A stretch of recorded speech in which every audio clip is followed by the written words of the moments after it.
첫 1억 원을 모으는 것은 지독하게 힘들다. 하지만 무슨 수를 써서라도 그 돈을 모아야 한다. 위대한 투자가 찰리 먼거가 남긴 이 문장은 단순한 격려가 아닙니다. 자산 증식 과정에 숨겨진 수학적 임계점에 대한 통찰입니다. 우리가 돈을 대하는 방식, 그리고 우리의 삶이 언제 경제적 통제권을 갖게 되는지는 단 3개의 숫자, 1억, 5억, 10억이라는 기준선에 따라 완전히 달라집니다. 많은 분들이 부자가 되는 과정을 마법이나 운의 영역으로 치부합니다. 하지만 그렇지 않습니다. 부는 노동시간 대비 소득이 기하급수적으로 늘어나는 복리 효과가 최적화되는 지점을 정확히 통과할 때 비로소 완성됩니다. 오늘은 월 80만 원이라는 현실적인 시드머니로 출발하여 순자산 10억 원까지 도달하는 과정에서 만나게 될 3번의 자산 분기점을 알아보고 각 분기점이 삶에 어떤 현실적인 선택권을 부여하는지, 그리고 왜 이 구간이 자산 그래프의 기울기를 영구적으로 바꾸는지를 전해드리겠습니다.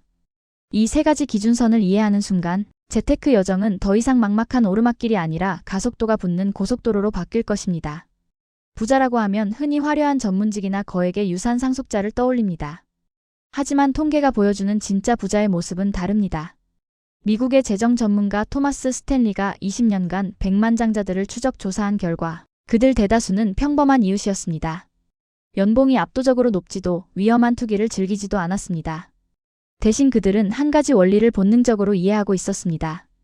바로 돈의 눈덩이 효과입니다. 눈덩이를 산 정상에서 굴리면 처음에는 크기 변화가 거의 없습니다. 하지만 어느 지점을 지나면 가속도가 붙으며 폭발적으로 커집니다. 자산도 동일합니다.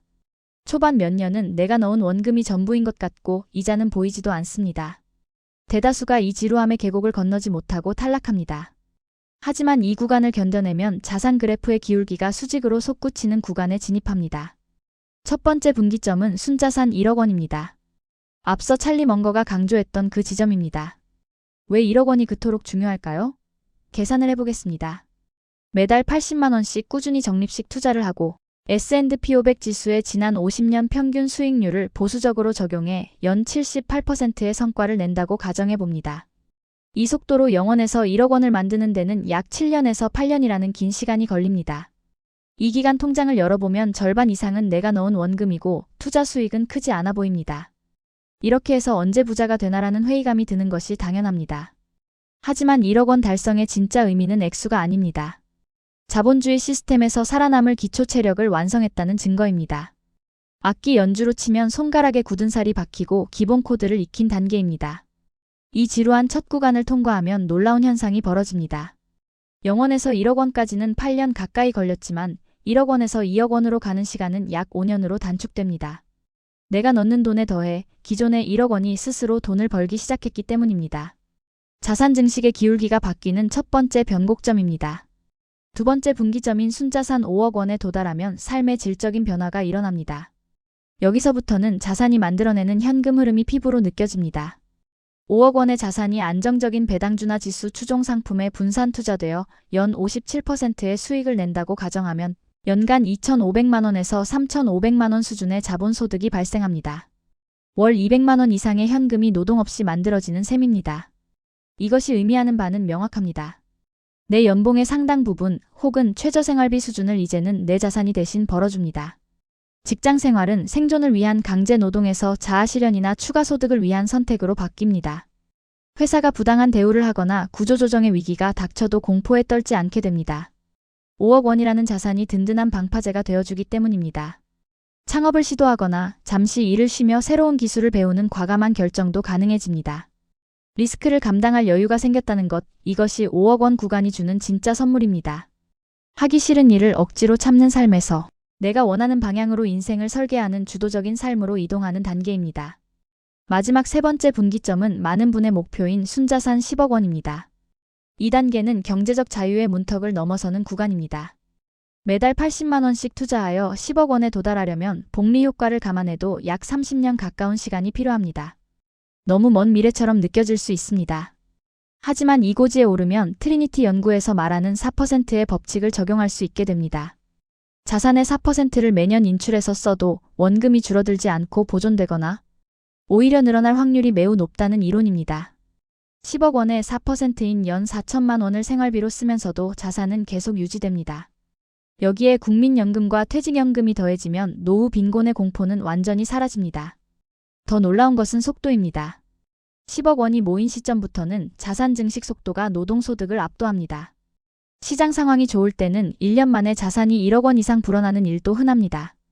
10억에서 20억으로 가는 시간은 처음에 1억을 모을 때보다 훨씬 짧습니다. 이때부터는 소비의 관점도 달라집니다. 명품 가방 하나를 사는 500만 원이 10년 뒤 1000만 원 이상의 자산 가치를 가진다는 것을 본능적으로 계산하게 됩니다. 과시적 소비가 줄어들고 자산을 지키고 불리는 즐거움이 더 커지는 선순환이 완성됩니다. 물론 이런 의문이 드실 겁니다. 30년 동안 투자하는 게 가능한가? 금융위기가 와서 반토막 나면 다 끝나는 것 아닌가? 합리적인 의심입니다. 하지만 역설적으로 주식시장의 폭락장은 장기 적립식 투자자에게는 자산을 퀀텀 점프시킬 기회입니다. 주가가 떨어지면 같은 80만 원으로 더 많은 주식 수량을 확보할 수 있기 때문입니다. 이를 코스트 에버리징 효과라고 합니다. 저렴하게 모아둔 많은 지분은 시장이 회복할 때 폭발적인 수익으로 돌아옵니다. 과거 IMF, 글로벌 금융위기, 팬데믹 당시에도 시장은 붕괴한 것처럼 보였지만 결국 전고점을 돌파하고 우상향했습니다. 리스크는 시장의 등락이 아니라 시장에서 이탈해버리는 우리의 조급함입니다. 1억 원은 복리의 마법이 시작되는 출발선입니다. 5억 원은 내 자산이 내 생계를 분담하는 전환점입니다. 그리고 10억 원은 경제적 불안으로부터 완전히 해방되는 자유의 구간입니다. 월 80만 원, 그리고 연 7%의 수익. 이는 천재적인 투자 실력이 필요한 영역이 아닙니다. 평범한 직장인이 성실함과 시간이라는 무기로 충분히 달성할 수 있는 현실적인 목표입니다. 지금 당장 30년 뒤를 생각하면 아득할 수 있습니다. 하지만 시간은 어차피 흐릅니다. 아무것도 하지 않고 흘려보낸 30년 뒤에 나와 오늘부터 자산의 눈덩이를 굴리기 시작한 30년 뒤에 나는 완전히 다른 세상에 살고 있을 것입니다. 10억이라는 숫자에 압도되지 마십시오. 당신이 해야 할 일은 그저 첫 번째 1억 원을 향해 오늘 묵묵히 걷는 것입니다. 시간과 복리는 생각보다 훨씬 강력하게 여러분의 편이 되어줄 것입니다.